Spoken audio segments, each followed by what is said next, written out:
vēlies rušot šādas foršas softshell cimdiņas, nāc tev parādīšu, tas nemaz nav grūti. Tev būs nepieciešama 30 cm softshells, 20 cm manžeta, diedziņš un asas mikroteks adatiņas. Leju pielādē piegriezni un izgriez visas detaļas. Atceries, ka tev visas jāizgriež reiz 2. Griežot manžeti, atceries un padomā par stiepšanās virzienu. Saliec abas detaļas ap plaukstiņu īkšķa daļas un nošuj šeit.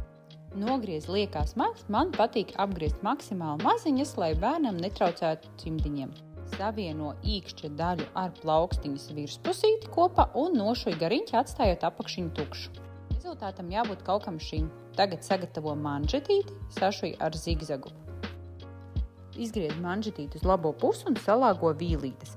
Manžeti ieliec iekšpusē, saliec vai atspraud vīļu pietiņas. Nošuj ar overloku vai zigzagu, mazliet pastiepjot manžetīti. Izgriez uz otru pusi. Perfektam rezultātam es tev vēl iesaku smuki izgludināt. Un lūk, cimdiņš ir gatavs.